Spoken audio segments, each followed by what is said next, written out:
Goed, kom ons lees Openbaring 21 vanaf vers 1. Toe het ek 'n nuwe hemel en 'n nuwe aarde gesien, want die eerste hemel en die eerste aarde het tot niet gegaan, en die see bestaan nie meer nie. Ek het die heilige stad, die nuwe Jerusalem, van God af uit die hemel sien neerdaal. Sy is gereed gemaak, soos 'n bruid wat versier is vir haar man. Toe het ek 'n harde stem van die troon af hoor sê, kyk, God se woonplek is by die mense, en hy sal by hulle woon. Hulle sal sy volke wees, en God self sal by hulle wees as hulle God. Hy sal elke traan uit hulle oë afdroog, en die dood sal nie meer daar wees nie. Ook nie rou of 'n gehuil of pyn sal meer bestaan nie, want die eerste dinge het verbygegaan. Hy wat op die troon sit het gesê, kyk, ek maak alles nuut. En hy het ook gesê, skryf neer dat hierdie woorde betroubaar en waar is. En dan hoofstuk 22 van vers 1 af, toe het die engel aan my 'n rivier met die water van die lewe gewys.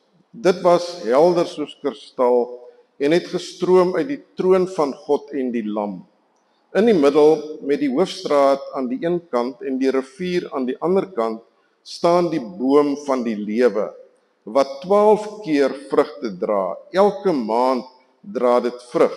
En die blare van die boom bring genesing vir die nasies. Daar sal geen vloek meer wees nie. Die troon van God en die Lam sal in die stad wees, en sy diensknegte sal hom dien.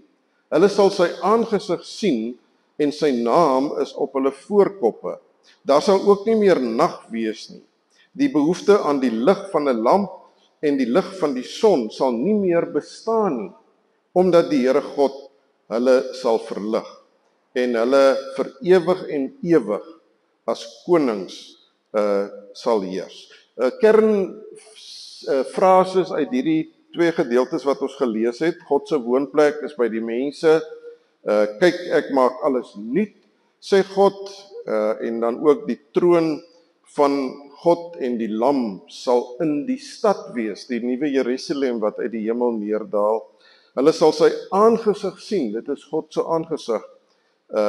Lig van die son sal nie meer bestaan nie, omdat God self op die ou end ook die lig sal wees.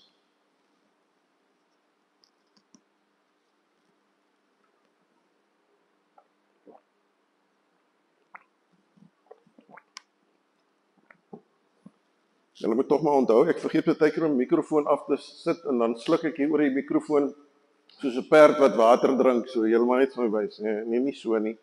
Ek doen dit net bietjie op 'n ander manier. Goed, ons prentjie waarmee ons besig is om vir onsself af te vra, as ons na die Bybel as 'n geheel kyk, die groot prentjie, God se groot prentjie, hoe verstaan ons die geheel van die Bybel?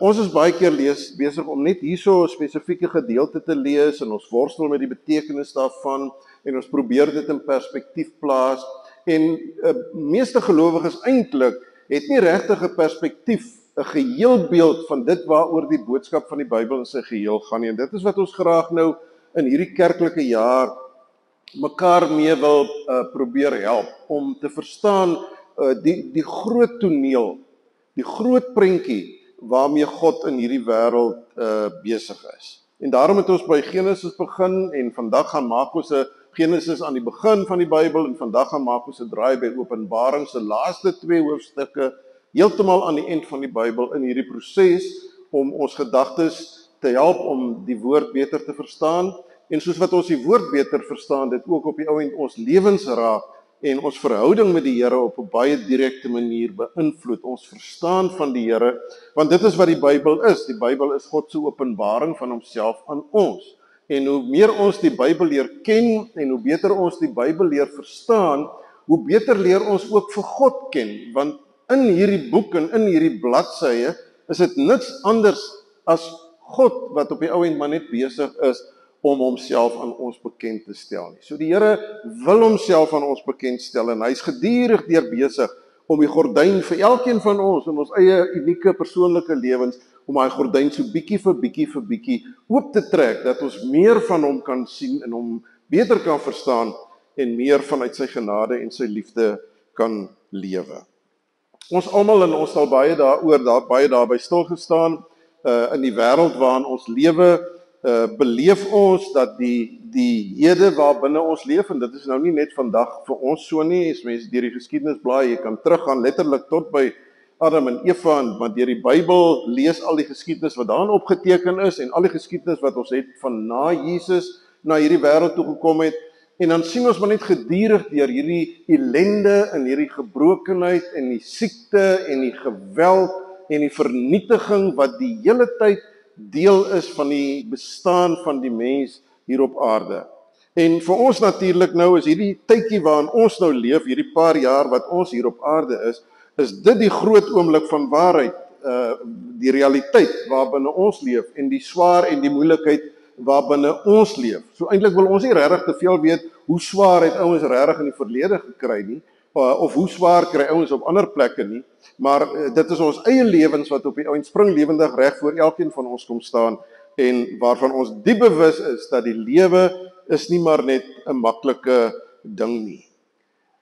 Jy moet hard werk, jy kry swaar, daar is dinge wat gebeur, dinge wat buite jou beheer is, dinge wat jy glad nie verstaan nie, dinge wat jy glo, wat jy weet, God op die ouend in jou lewe ook toegelaat het dat dit gebeur, maar wat jou totaal op die ouend verbuisterd laat, en dat daar vir jou geen sin en geen rede is, hoekom dit nou presies met jou op hierdie spesifieke tydstip moes gebeur nie. En daar nie duidelike antwoorde ook is nie, en jy op die ouend met hierdie onbeantwoorde vrae in jou lewe, baie keer ook maar die paadjie van die lewe moet bly loop.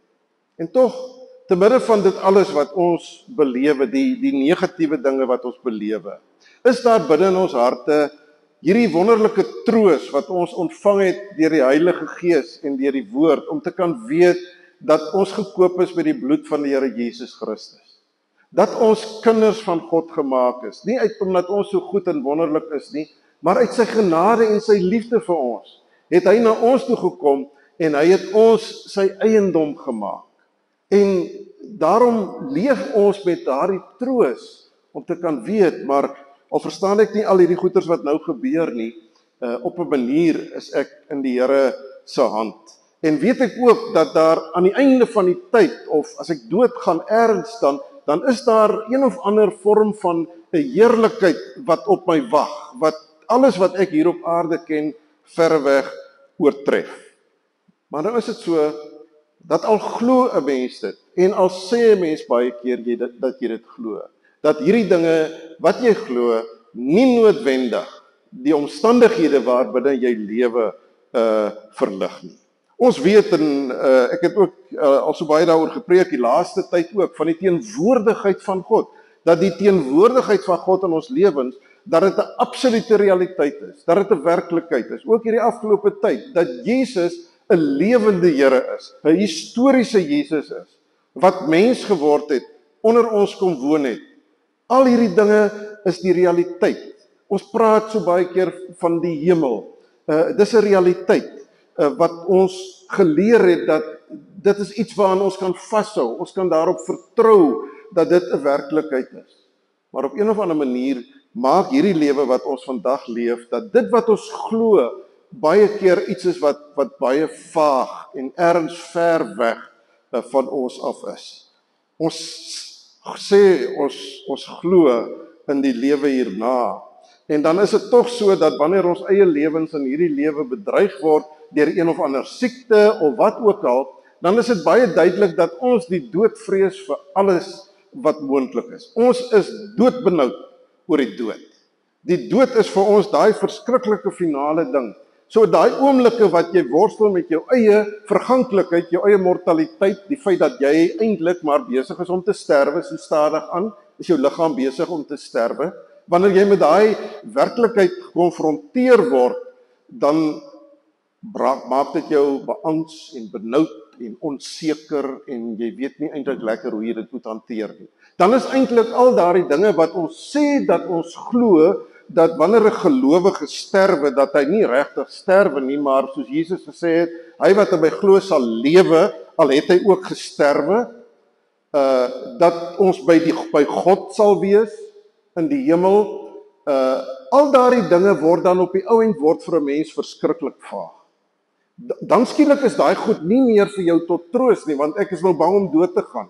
Ek is bang dis nou die einde van die tyd van my lewe, en dit voel so ontydig, wat vir my kinders, wat vir my man, wat vir my vrou, wat van al hierdie ander dinge in die lewe wat van my afhanklik is. So die eintlike werklikheid waarbinne ons lewe word op die ou en dan die realiteit van hierdie lewe waarbinne ons staan. Maar dit wat ons glo op die ou end is vaag, dis ver weg van ons af, dit is onwerklik. En uiteindelik kan ons maar vir mekaar dan eintlik sê is dat ons is besig om meer om te oorleef as wat ons besig is om te leef. Binne hierdie troos van die Here wat hy vir ons wil gee, die rustigheid, die kalmte waaroor ek nou die dag ook gepreek het. Te midde van dit is ons meer besig om te oorleef as wat ons lewe met daai vreugde, met daai vrede en met daai vervuldheid in ons hart.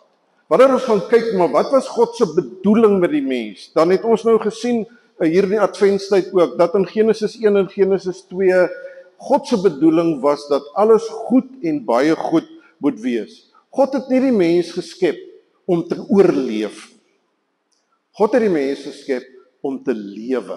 Hy het Adam en Eva gemaak dat hulle die volheid van die lewe, die volheid van vreugde, van opgewondenheid, van troos, van teenwoordigheid van hom, dat hulle dit in al hulle volheid kan belewe. Om naby hom te kan wees, om naby aan mekaar te kan wees, om dat werk sinvol is, dat werk op die ou end genot is, plesier is. So hierdie prentjie wat vir ons geskilder word in God se groot toneel waarmee ons besig is om na te kyk, is dat God se bedoeling met die mens was nooit oorleef en swaar kry en siekte en dood en pyn en in die sweet van jou aangesig jou brood verdien nie. Dit was nie God se bedoeling nie. God se bedoeling was hierdie heelheid, hierdie volmaaktheid waarmee hy geskaap het, en ons ken dan nou die verhaal van Genesis 3 waar die breuk gekom het. En die breuk nie maar net ietsie was van iets wat Adam en Eva verkeerd gedoen het, wat nou nie so ernstig is nie, en dit kan maklik nou maar net so weer van die tafel afgevee word nie. Maar waar Genesis 3 'n tragiese, radikale ingrype is in die skepping van God en die mense lewe wat God alles goed en reg geskaap het. Dat Genesis 3 die ongehoorsaamheid aan God en die opstand van die mens teen God om self God te wil wees en self koning te wil wees, het hierdie totale verval bewerkstellig, waar daar 'n absolute breuk gekom het tussen God en mens en op die ouend ook tussen mens en mens. En vandag met die televisie as ons dit aansit, is dit net ongelooflik, die geweldige geweld wat gedurig deur aan die gang is. Ook nou nog weer Amerika met, wat is dit? Venezuela, wat nou ook nog weer 'n nuwe oorlog is. Dis Genesis 3. Haat, jaloesie, begeerte om te besit, om te hê wat jy het, die vernietiging, die verwoesting, die afbreek, die doodmaak van ander mense ter wille van my doel en wat ek dink is plesier in my lewe. Dit staan vol in die blom voor ons, die resultate van Genesis hoofstuk 3. Die mens se verhouding met God is gebreek. Daarom is die mens homself God gemaak. En nou maak hy wat hy wil, en hoe hy wil, en wanneer hy wil. So, die afstand tussen God is daar, en dit het die afstand tussen mense gebring, pyn, dood, ellende.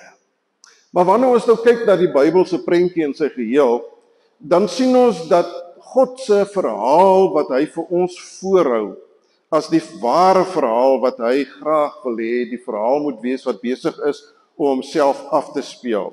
God se verhaal is nie die verhaal dat ons moet nou ten alle koste uit hierdie omstandighede uit ontsnap nie. Dat die beste ding wat met ons kan gebeur, is dat ons net uit hierdie omstandighede uitgehaal kan word. En daarom begin die plek van die hemel begin dan ook op 'n stadium in 'n mens se lewe 'n belangrike rol speel. Iemand wat langdurig siek is, wat langdurig swaar kry. Dan kom 'n dag wat die persoon op die ouend sal sê, maar ek het verlange om heen te gaan, om by Christus te wees, soos wat Paulus gesê het. Ek het verlange om te gaan, om weg te gaan uit hierdie omstandighede uit. En dit is op die ouend die prentjie wat ons dan baie keer ook van die hemel het, is dat die hemel is daar ergens waar dit beter is as wat dit hier is. En dat God tog net op een of ander manier vir ons net uit hierdie ellende uit moet haal. En dat wanneer ons eendag ook by hom is in die hemel, dan sal ons hierdie ellende en die swaar kry en die pyn en die moeite en die verdriet, sal ons dit op die ouend hierso agterlaat. Dit is dinge wat by hierdie wêreld hoort, hierdie gemors wat deur Genesis 3 op die ouend ook veroorsaak is.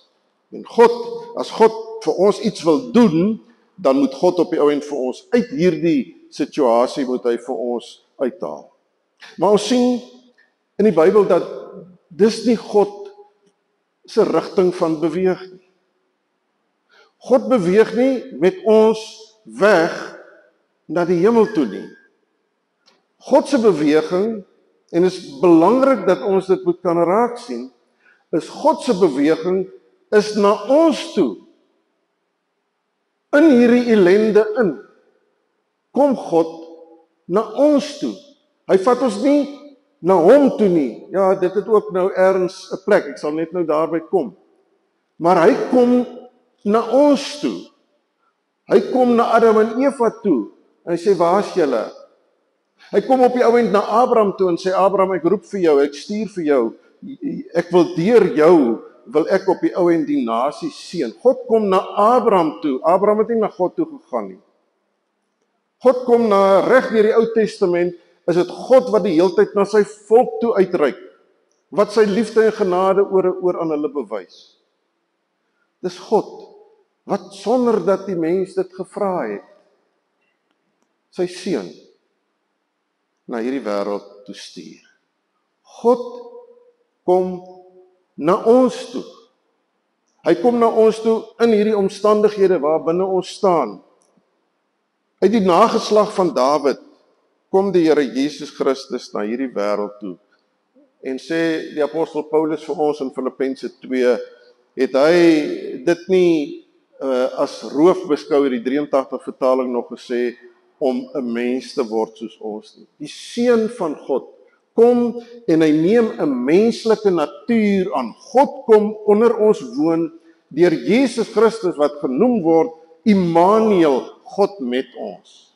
Toe die Here Jesus opvaar na die hemel, kom God weer eens na ons toe deur die Heilige Gees. Die Heilige Gees kom woon binne in ons op hierdie aarde te midde van hierdie ellende waarin ons onsself bevind. So oor en oor kry ons hierdie waarheid in die skrif terug, dat God kom na ons toe. Die ontvlugting is nie om weg te gaan nie, want hy kom na ons toe in hierdie omstandighede en situasie waarin ons verkeer. En daarom het die Here Jesus en ook die Johannes die Doper ook kon verkondig dat die koninkryk van God het naby gekom. Die koninkryk, die plek waar God heers, het naby gekom. God se heerskappy het in sy seun Jesus Christus na hierdie wêreld toe gekom om hierdie wêreld reeds anders te maak. Om dit waarvan ons af wil wegvlug en weghardloop, om dit 'n nuwe betekenis te kom gee op die ou end deur sy lyding, deur sy sterwe en deur sy opstanding uit die dood. En die opstanding van Jesus uit die dood lei as dit ware in hierdie groot verhaal van God se besig wees met die mens, lei as dit ware 'n totale nuwe hoofstuk in. En daarom verwys ons ook na die boeke wat geskryf is na die koms van die Here Jesus Christus as die Nuwe Testament. Want in God wat self mens kom word het, en in ons plek ons smart en sonde en ellende, selfs die dood kom dra het daar iets geweldigs gebeur. Het die geskiedenis 'n radikale omwenteling belewe. Jesus, die seun van God, kom en hy kom dra in homself, in sy liggaam, in sy gees, kom draai die gemors wat deur Genesis 3 veroorsaak het. die skeiding tussen God en mens, die skeiding tussen mens en mens. Hulle het hom vermoor. Kom hy en hy kom dra al daardie dinge, maar sy opstanding uit die dood wys, nou het iets gebeur. Die reël van hierdie wêreld is dat as jy dood is jy dood. Niemand staan uit die dood uit op nie. Enkele gevalle wat ons in die Bybel van lees, die Here Jesus wat ook mense opgewek het, maar almal wat lewend gemaak is in die Bybel het op die ou end, en party mense vandag wat kan getuig van 'n na-doodse ervaring wat vir 'n paar minute dood was en toe weer lewend geword het. Almal word weer lewend. Die wat uit die dood uit lewend geword het in ons tyd in hierdie bedeling, hulle kom almal weer terug tot die lewe om weer te sterf. Hulle sterf op die ou end, sterf hulle. Hulle kan nie daarna wegkom nie, al het hulle so 'n belewenis gehad van was dood en ek het weer lewend geword in hierdie wêreld. Uiteindelik sterf jy. Dit is die finale, sê wat daar is. Hier kom die Here Jesus en hy kom oorwin die dood. Hy staan uit die dood uit op, nie om weer te sterwe nie, maar hy staan uit die dood uit op om nooit weer te sterwe nie. Om die dood te kom oorwin ook vir hulle aan wie hy aan die kruis gesterf het. Die koninkryk van God het naby gekom. Nou praat die Nuwe Testament daarvan dat die wat in Jesus Christus glo, het nuwe mense geword. Dit wat Genesis 3 in hulle lewens kom verwoes het deur die Here Jesus se soendood wat hy vir ons kom sterf het en sy opstanding, het nou 'n nuwe moontlikheid gebring na ons toe, dat ons wat sondaars is, dat ons nou terselfdertyd ook heiliges kan wees. Mense is wat afgesonder is vir God, wat die kleed van die ou lewe afgelê het en die kleed van 'n nuwe lewe aantrek en nou as nuutgemaakte mense lewe om vir die wêreld te kan demonstreer dat die koninkryk van God het reeds aangebreek in die Here Jesus. In hom is daar vergifnis. Is daar versoening met God moontlik. Het die voorhangsel van die tempel van bo na onder geskeur. Is die gordyn uit die pad uitgemaak. Die pad tussen God en mens is oop. Is 'n nuwe bedeling wat aangebreek het. Maar ook die pad tussen mens en mens is oopgemaak. Jesus, sê Paulus, het die middelmuur van skeiding tussen Jood, heiden en Mohammedaan in ons dag se taal gesê, wie ook al. Die middelmuur van skeiding is deur Jesus afgebreek dat die snaakste mense op die ou end in liefde met mekaar kan saamlewe. Die mense van wie jy dit nie verwag dat dit moontlik is dat hierdie mense saam in liefde kan lewe nie, het die Here Jesus Christus dit moontlik gemaak. 'n Nuwe testament, 'n nuwe bedeling wat aangebreek het. Maar tog, en daarbey is ons ook al so baie stil gestaan, is dit tog leef ons nou nog in hierdie wat ons in Engels nou sê, die yet en die not yet. So in Jesus en in sy opstanding is daar reeds onmiddellike betekenis vir ons wat aan hom glo en aan hom behoort, om hier nou reeds hierdie nuwe lewe te kan leef. Maar tog is hierdie nuwe lewe wat ons leef baie keer soos 'n flikkerlig. Aan, af. Die een oomblik leef ons hierdie nuwe lewe, hierdie herskape lewe, deur dit wat Jesus Christus gedoen het en deur die Heilige Gees wat binne in ons woon. En die volgende oomblik dan val dit weer soos 'n maatjie wat onder ons voete uitgetrek word. Dan besef ons maar net weer, nou het ek in totaliteit geval. Ek het nou opgetree soos iemand waar Genesis 3 springlewendig in my lewe is. En nie die opstanding van die Here Jesus springlewendig in my lewe is nie. So dis hoe ons lewe. Ons het reeds die oorwinning. Ons het reeds die nuwe lewe. En tog ook nog nie heeltemal nie. Tog is ons ook gedurig deur bewus daarvan dat wat ons het, ons nog nie ten volle het ook in hierdie lewe nie. En dit is waar Openbaring 21 en 22 vir ons so belangrik raak. En weet jy, 'n mens kram so weg van Openbaring af en ons dominees is ook maar lief om eintlik nie vreeslik baie oor Openbaring te preek nie, omdat Openbaring in sulke simboliese taal en in beeldspraak is en dit baie keer moeilik is om te verstaan presies wat is reg, en teoloë se verstaan van Openbaring loop ook ver uit mekaar uit. Daar's totaal verskillende interpretasies wat gegee word aan Openbaring in verskillende teologiese strominge ook in die kerk.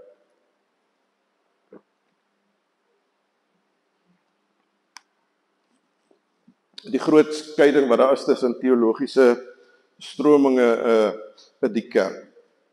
En op die ouend gee ons nie baie aandag aan Openbaring nie. Dis interessant hoe die Bybel op die ouend by mekaar gekom het. En mense sien die Here se hand daarin. Hoe 'n boeke, 66 boeke wat oor 'n periode van 1400 jaar geskryf is deur waarskynlik meer as 40 of 45 skrywers. Hoe dit op die ouend alles so by mekaar pas. Want Genesis 1 en 2 vertel vir ons van die volmaakte skepping van God. En Openbaring 21 en 22 sê vir ons, hoe dit wat aan die begin was, hoe God dit bedoel het, hoe dit op die ouend weer is, 'n werklikheid word. En so is Openbaring, en veral dan ook hoofstukke 21 en 22, is nie maar net so 'n byvoegsel tot die Bybel nie, ons hanteer dit so. Ons lees hierdie ander gedeeltes, lees ons baie in die Bybel, en ons fokus is daarop, op die evangelies wat Jesus gedoen het, van die nuwe lewe wat Paulus en die apostels van praat, wat 'n realiteit in ons lewens moet word, en van die Israeliete wat so gesondig en net soos ons ook maar nou nog vandag baie keer sondig. So ons lees die hele tyd as ons hier met die Bybel besig. Maar ons kom nie uit by God se slot hoofstuk nie. Dit waarheen alles wat in die Bybel gebeur op pad is.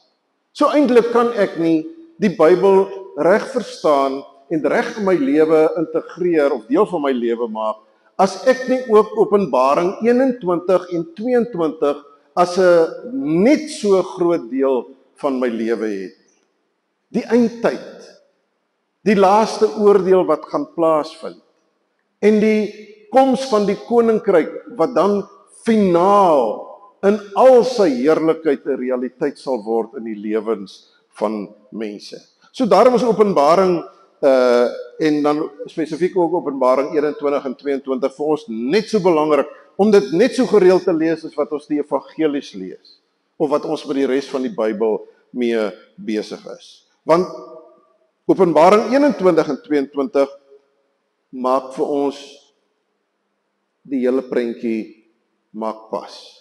Dis soos hy laaste baksteen wat jy in 'n gebou sit, wat die gebou voltooi. God se besig wees met hierdie wêreld word op die ou end hier in Openbaring 21 en 22 afgerond. Maar wat nou dit vir ons baie keer bietjie moeilik maak, is dat die taal waarin Openbaring praat, is nou nogal 'n moeilike taal. Hier word nou gepraat, ons gehoor van die nuwe Jerusalem, wat uit die hemel neerdaal, en strate van goud, en al daardie dinge, en die poorte, wat elk net uit 'n parel uit bestaan, en die mates van hierdie stad, 2220 kilometer wyd, en 2220 kilometer lang, en 2220 kilometer hoog. Geweldige kubus, 'n stad wat daar is. En dis vir ons moeilik om dit te verstaan, al die detail wat daaraan verbonde is. En die belangrike ding, en dit is wat in Openbaring vir 'n mens moeilik maak, is omdat jy nou probeer om in al hierdie simboliese taal betekenisse daar uit te haal. Maar dis nie die bedoeling van die boek Openbaring nie. Openbaring hou vir ons nie 'n realiteit voor in die sin van om te sê, so gaan dit lyk. Hier in die eindtyd gaan daar 'n nuwe Jerusalem kom. En hierdie Jerusalem gaan so lyk. Jy gaan hierdie strate hê, daar gaan 'n boom staan van die lewe en die rivier van lewe wat daar gaan loop. En dit is die grootes en dit is hoe hoog die mure van die stad is ensovoorts. Dis nie die bedoeling van Openbaring om vir ons 'n detail te gee, wat ons nou kan gaan sê, hier het ons nou die bloudruk. Nou kan ons vir onsself gaan teken, so gaan dit lyk nie. Openbaring is 'n boek wat gebruik maak van simboliese taal. Openbaring praat van 'n werklikheid, maar dit verf vir ons daai werklikheid in 'n simboliese taal. En ons moet onthou dat Openbaring is geskrywe vir Christene wat onder die uiterste moeilike omstandighede geleef het. Christene wat vervolg is, Christene wat met hulle lewens moes boet terwille van hulle geloof in die Here Jesus Christus. En dis vir hierdie Christene wat onder sulke moeilike en ongelooflike uitdagende omstandighede leef, wat Johannes op die ou end hierdie openbaring wat hy daar op Patmos kry, en dit skrywe aan die 7 gemeentes, aan die kerk wat daar gegee word. So Openbaring se bedoeling is om te troos, om rustig te maak, om 'n nuwe perspektief te gee op die lewe, 'n perspektief te gee op die omstandighede waarbinne ons lewe. Om te kan sê, daar is iets groters. Daar is iets groters as wat ons nou belewe. Iets heerlikers as wat ons nou belewe. Maar dis nie 'n foto wat geneem word en vir ons gegee word nie. So eintlik as ons op die ou end dan ook hierdie gedeelte wat ons gelees het vanmôre wil verstaan, dan is dit belangrik om te weet dat dit wat hier aan die apostel Johannes geopenbaar word van hierdie stad wat uit die hemel uit neerdal, dat dit nie noodwendig 'n stad is wat nou so gaan lyk nie. Dit wat vir ons voorgehou word, is ondenkbaar. Ondenkbaar heerlik. Strate van dit wat van goud gemaak is, mure wat van dit gebou is, al die edelgesteentes en goed wat hierso genoem word, die mees wonderlike goed. So Openbaring is eintlik besig om in die oortreffende trap net vir ons te probeer sê dat dit wat kom is bokant ons gedagtes, dis bokant ons verstand. Ons sal nie nou en hier regtig ten volle begryp en verstaan wat uiteindelik deel van ons lewens sal word nie. Dit is iets amazing, soos wat ons in ou Afrikaans sou sê. 'n Wonderlike ding wat besig is om 'n waarheid te word. Maar nou, die belangrike ding. Ons gaan nie na die hemel toe nie. Die hemel kom na ons toe. Dis hoe God die hele tyd deur die Bybel besig is om te werk. Hy kom na ons toe. Hy reik uit na ons toe. Hy stuur sy seun na ons toe in ons omstandighede. Uiteindelik wanneer hierdie finale herskepping aanbreek, wanneer die huidige aarde vergaan en die huidige hemel soos wat ons dit ken vergaan, en daar 'n nuwe hemel en 'n nuwe aarde gaan wees. Is dit belangrik vir ons om die woord van die Here te hoor, is dat dit kom na ons toe. God het begin in Genesis 1 en 2 om hierdie wêreld wat ons ken, hierdie skepping te maak vir die mens, dat die mens in hierdie ruimte vir hom sal verheerlik. Dis die sonde van Genesis 3 wat alles kom verwoes het. In Openbaring 21 en 22 wil vir ons sê, dit wat was in Genesis 1 en 2, wat vernietig is in Genesis 3, word weer in al sy glorie herstel. Maar nog meer as Genesis 1 en 2, nog groter heerlikheid, groter vreugde, groter vrede, groter as wat 'n mens ooit met jou verstand in hierdie huidige bestaan dit ooit sal kan bedink, is die heerlikheid wat kom, iets onbeskryflik. Dit is 'n werklikheid, dit is 'n realiteit, Dit gaan gebeur dat God na ons toe kom.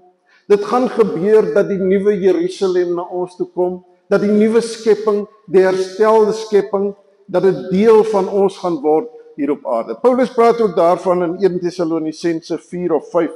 Praat Paulus ook daarvan dat as die Here Jesus Christus weer kom, dat hy op die wolke sal kom en dat hy sal kom met die wat reeds gesterf het, sal saam met hom op die wolke kom.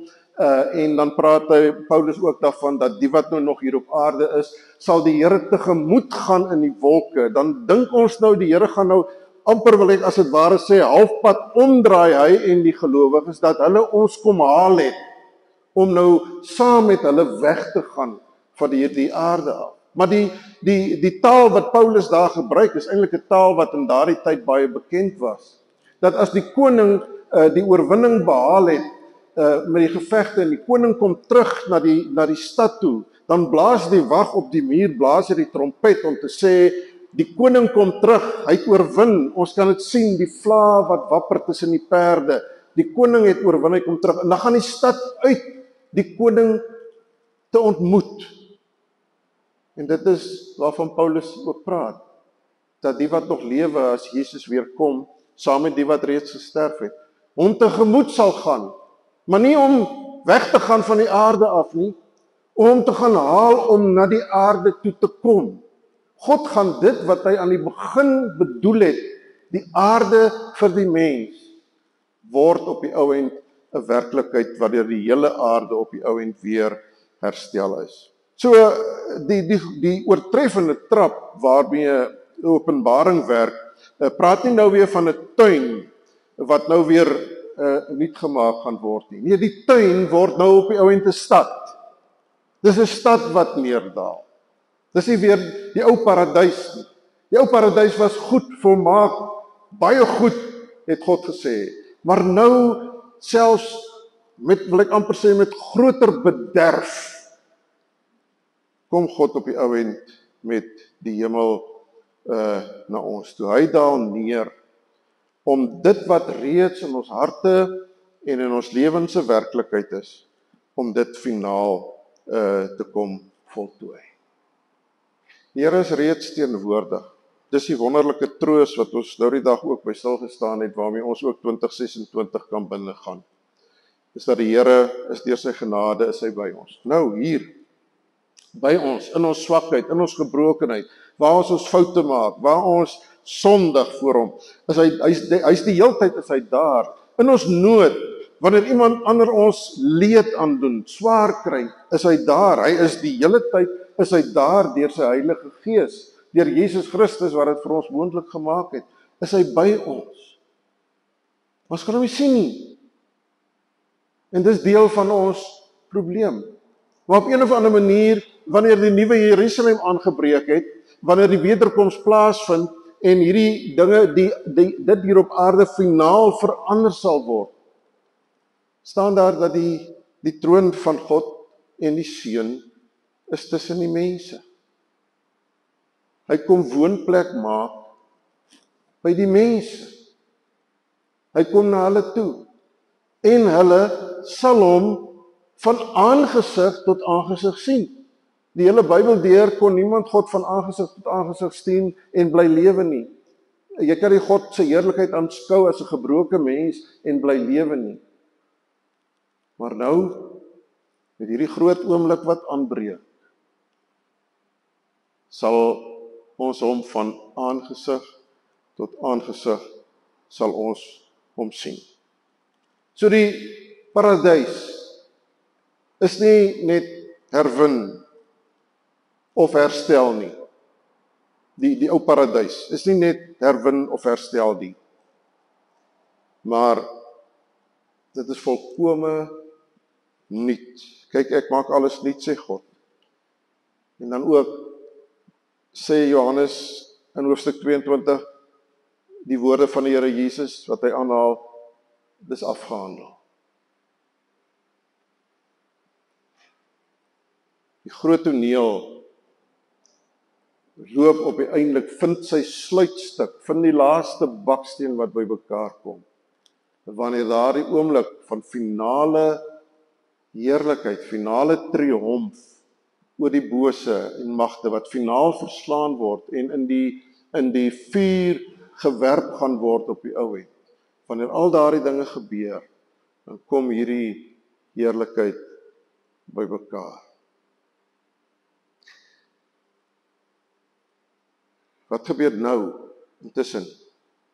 Ons leef nou nog intussen, die nuwe Jerusalem het nog nie gekom nie. Ons gaan dood, gelowiges, ons vriende, ons geliefdes gaan dood. Die Bybel sê vir ons, hulle is reeds by die Vader in die hemel. En nou praat ons weer van die hemel, is die hemel dan nou daar ergens? Hier ergens is die hemel nou.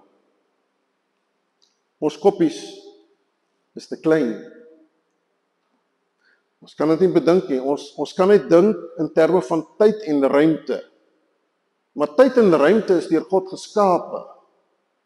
Julle opgelet dat God het al lig en duisternis geskape voor hy nog die son en die maan en die sterre geskape het in Genesis 1. En hier, wanneer hy by ons kom woon en alles hier nuut maak en verander, dan gaan die son en die maan en die lig nie meer nodig wees nie. Openbaring sê, daar gaan nie meer 'n son en 'n maan en 'n lig nodig wees nie. Want God se heerlikheid is ons lig. So ons praat in 'n sekere sin van twee wêrelde wat vir ons baie moeilik is om by mekaar te bring. Want as ons praat van die hemel, dan wil ons dink aan 'n plekkie daarbo somewhere, ergens, agter wat die verste teleskoop kan kyk, waar God fisies daar sit op 'n troon, en waar al hierdie dinge fisies so gebeur, waar mense voor die troon is en wit klere aan het. Maar dis nou mense wie se liggame nog nie uit die doodheid opgestaan het, maar hulle het wit klere aan. So ons moet onthou dat dit wat God mee besig is en wat hy vir ons gee, is buitekant ons begrip en buitekant ons verstaan. So op die ou end kan ons maar net sê dat as my geliefde my vooruit gegaan het, waar en hoe en wat hy of sy nou op hierdie oomblik is nie 'n geesie wat hier rondswewe en nog allerlei goetertjies met my wil kom doen nie, maar daardie persoon is in die teenwoordigheid van God, nie halfpad in die teenwoordigheid van God nie, ten volle in die teenwoordigheid van God. Waar's God? Jy kan nie God ergens op 'n plek tussen 4 mure gaan sit, want hy is die een wat mure geskep het. Hy het nie mure nie. En die wat gesterf het en wat by hom is nie vir ons nodig met ons verstandjies om te probeer uitsorteer presies hoe lyk dit en waar dit is. Want dis hierdie taal wat die Bybel praat. Die Bybel praat met ons in simboliese taal. Om vir ons te sê dat waar God is, hy regeer oor die ganse heelal. Hoe die troon lyk waarop hy sit, weet ons nie. Hoe hy lyk, weet ons ook nie. Want hy is gees. God het nie 'n liggaam nie. Hy het sy seun 'n menslike liggaam laat aanneem, omdat sy seun vir ons kom sterf het. So, ons kan hierdie dinge net deur die geloof sien. Dat die hemel 'n plek is. Maar wat daai plek beteken, kan ons nie ons koppies omkry nie. Dat die wat gesterf het in die teenwoordigheid van die Here is en al sy heerlikheid beleef, dit kan ons maar net glo. Waar hulle is nie belangrik nie. Wat ons weet, wat belangrik is dat hulle in die volle teenwoordigheid van God is. En dat hulle saam met ons wag vir die dag wanneer die nuwe Jerusalem uit die hemel uit sal kom. En dat hulle saam met die Here Jesus, wanneer hy weer op die wolke terugkom, van waar af weet ons nie, maar wanneer hy weer op die wolke terugkom, dat hulle saam met hom sal terugkom. En dit is die troos wat ons het. En die Bybel wil hê dat dit vir ons sal help om nie te oorleef nie, maar om te leef. Om te weet, as ek lewe en of ek sterwe, ek behoort aan Christus. Net soos wat ek vrede het om te lewe, kan ek maar 100% vrede ook hê daarmee dat ek doodgaan. Weet nie wanneer nie, maar ek kan maar doodgaan. Dis alright. Dis die pad van die gebrokenheid nou. Mag die Here gee, broers en susters, dat ons die troos sal beleef wat die Here vir ons wil gee, deur die wete dat sy werk waarmee hy besig is, dat dit uiteindelik finaal tot 'n einde sal kom in volle heerlikheid en dat ons daarna kan verlang. Paulus skryf in Romeine 8 dat die skepping sug saam met ons met verlange na die openbaarmaking van die seun van God. Hierdie skepping kry swaar onder die mens. Hy sug daarna, sê Paulus, oor hierdie nuwe bedeling.